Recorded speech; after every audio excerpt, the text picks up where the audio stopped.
നൂറ്റാണ്ടുകൾ പഴക്കമുള്ള വടക്കേ മലബാറിലെ തനത് കലാരൂപമാണ് തെയ്യം. മലബാറിലെ കാസർഗോഡ്, കണ്ണൂർ ജില്ലകളിലും കോഴിക്കോട് ജില്ലയുടെ വടക്കൻ ഭാഗങ്ങളിലുമുള്ള കാവുകളിലും തറവാടുകളിലും മറ്റുമാണ് ഈ അനുഷ്ഠാന കല കെട്ടിയാടുന്നത്. ദൈവപ്രീതിക്ക് വേണ്ടി നടത്തുന്ന ഒരു നൃത്തമാണ് തെയ്യം. ഓരോ സമുദായത്തിനും നിശ്ചിത തെയ്യക്കോലങ്ങൾ കെട്ടിയാടാനുള്ള അവകാശം തമ്പുരാൻ നൽകിയിട്ടുണ്ടെന്നാണ് വിശ്വാസം. മലബാറിലെ തെയ്യത്തറവാടുകളിലും കാവുകളിലും മറ്റും ദൈവിക പരിവേഷത്തോടെ ഉത്സവവേളകളിൽ കെട്ടിയാടി വരുന്ന ഒരു കലാരൂപമാണിത്. മറ്റ് സമുദായക്കാരും അവരുടെ ആരാധനാ കേന്ദ്രങ്ങളിൽ തെയ്യം കെട്ടിയാടി വരുന്നുണ്ട്. തെയ്യത്തിൻ്റെ നർത്തനത്തെ തെയ്യാട്ടമെന്നും തെയ്യത്തിൻ്റെ വേഷത്തെ തെയ്യക്കോലമെന്നും വിളിക്കുന്നു. ദേവാരാധന നിറഞ്ഞതാണ് തെയ്യം. മന്ത്രപരവും തന്ത്രപരവും കർമ്മപരവും വ്രതപരവുമായ അനുഷ്ഠാനം ചേർന്നതാണ് തെയ്യം. ഏതാണ്ട് 500ഓളം തരത്തിലുള്ള തെയ്യങ്ങൾ ഉണ്ടെങ്കിലും 120ഓളം തെയ്യങ്ങളാണ് പൊതുവെ കെട്ടിയാടാറുള്ളത്.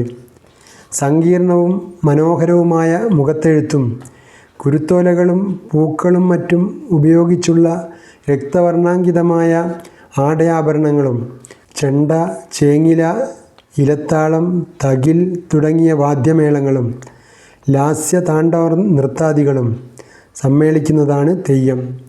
വർഷങ്ങൾ നീളുന്ന പരിശീലനത്തിലൂടെ മാത്രമേ ഒരാൾക്ക് നല്ല തെയ്യക്കാരനാകാൻ കഴിയുകയുള്ളൂ. തെയ്യത്തെ പ്രാർത്ഥിച്ച് ഉണർത്തുന്ന പാട്ടാണ് തോറ്റംപാട്ട്. സാമൂഹ്യ ജീവിതത്തെ സമർത്ഥമായി പ്രതിഫലിപ്പിക്കുന്ന സാഹിത്യരൂപം കൂടിയാണ് തോറ്റംപാട്ടുകൾ. ദൈവങ്ങൾക്ക് തങ്ങളുടേതായ ദൃഷ്ടികോണുകളിൽ രൂപവും ഭാവവും നൽകി അതിന് അനുയോജ്യമായ അനുഷ്ഠാന പിൻബലവും നൽകി തെയ്യം എന്ന ഉപാസനാരീതിയെ മാനവരാശിക്ക് സമർപ്പിച്ച പിതാമഹന്മാരുടെ ആവിഷ്കാര ബോധത്തെ അത്ഭുതത്തോടെയേ നമുക്ക് കാണാൻ കഴിയുകയുള്ളൂ. ആര്യന്മാരായ ബ്രാഹ്മണർക്ക് മുൻപേ ഇവിടെ നിലനിന്നിരുന്ന ഒരു ആചാരമായിരുന്നു തെയ്യം. എന്നാൽ മറ്റ് ആചാരങ്ങളെപ്പോലെ ബ്രാഹ്മണരുടെ കയ്യിൽ ഇത് അകപ്പെട്ടു പോയിട്ടില്ലെന്നതും ഇതിൻ്റെ ഒരു പ്രത്യേകതയാണ്. കാസർഗോഡ് ഭാഗങ്ങളിൽ ഇത് കളിയാട്ടമായും കണ്ണൂർ ഭാഗങ്ങളിൽ തെയ്യം എന്ന പേരിലും കോഴിക്കോടിൻ്റെ വടക്കൻ ഭാഗങ്ങളിൽ തിറ എന്ന പേരിലും ക്ഷേത്രങ്ങളിലും തറവാട്ടുകാവുകളിലും ഇത് കെട്ടിയാടി വരുന്നുണ്ട്.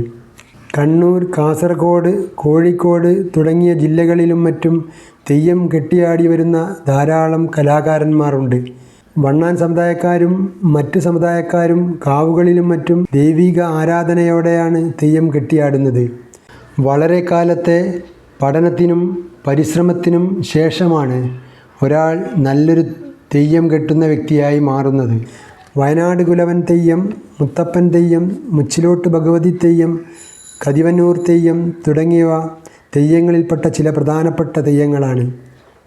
മലബാറിലെ തീയർ, നമ്പ്യാർ, വാണിയർ, മണിയാണി തുടങ്ങിയ സമുദായക്കാരുടെ കാവുകളിലും മറ്റും തെയ്യം കെട്ടിയാടി വരുന്നുണ്ട്.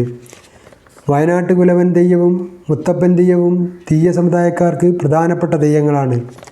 തെയ്യത്തിന് കാർഷിക വിളവെടുപ്പുമായി അഭേദ്യ ബന്ധമുണ്ടായിരുന്നതായി പറയപ്പെടുന്നു. പ്രത്യേകിച്ചും നെൽകൃഷിയുമായിട്ടാണ് ബന്ധമുള്ളത്. തുലാമാസം തൊട്ട് ഉത്തര കേരളത്തിൽ തെയ്യാട്ടങ്ങളുടെ കാലമാണ്. തെയ്യത്തറവാടുകളിലും കാവുകളിലും വിളവെടുപ്പിൻ്റെ ഭാഗമായി വർഷം തോറും പണ്ടുകാലങ്ങളിൽ ഉത്സവങ്ങൾ നടത്തി വരുന്നുണ്ട്. അതിൻ്റെ ഭാഗമായി അവിടങ്ങളിലെല്ലാം തെയ്യക്കോലങ്ങളും കെട്ടിയാടി വരുന്നുണ്ട്. തീയ സമുദായത്തിൻ്റെ ദേവതാ സങ്കല്പത്തിൽ കുലദേവതകളെയെല്ലാം തെയ്യക്കോലത്തിൽ സങ്കല്പിച്ച് ആരാധിച്ചു വരുന്നു. കൂടാതെ തീയരുടെ പ്രധാനപ്പെട്ട ആരാധനാമൂർത്തികളായ പറശ്ശിനി മുത്തപ്പൻ്റെയും വയനാടൻ കുലവൻ്റെയും തെയ്യക്കോലങ്ങൾ കെട്ടിയാടി വരികയും ചെയ്യുന്നുണ്ട്. ദൈവിക ആരാധനയോടെയാണ് ഈ തെയ്യക്കോലങ്ങളെ തീയർ കാണുന്നത്. കാവുകളിലും തറവാടുകളിലും തെയ്യം കെട്ടിയാടുമ്പോൾ തെയ്യത്തിൽ നിന്നും അനുഗ്രഹവും വാങ്ങിച്ചു വരുന്നുണ്ട്. കൂടാതെ മലബാറിൽ പൊതുവെ എല്ലാ കാവുകളിലും ക്ഷേത്രങ്ങളിലും മറ്റും വിളവെടുപ്പിൻ്റെ ഭാഗമായി പണ്ട് മുതൽക്ക് തന്നെ തെയ്യം കെട്ടിയാടി ഉത്സവം ആഘോഷിച്ചു വരുന്നുണ്ട്. തീയ സമുദായത്തെ സംബന്ധിച്ചിടത്തോളം ഇതുകൊണ്ടെല്ലാം തെയ്യം ആരാധനയുടെ അവിഭാജ്യ ഘടകം തന്നെയാണ്. തെയ്യം മലബാറുകാരുടെ ഒരു പ്രത്യേക വികാരം തന്നെയാണ്. കൂടാതെ തെയ്യം ഒരു വിഭാഗം ജനതയുടെ കലാപരമായ കഴിവ് തെളിയിക്കുന്നതിനും മറ്റുമുള്ള അവസരവും ജീവിതോപാധിയും കൂടിയാണ്.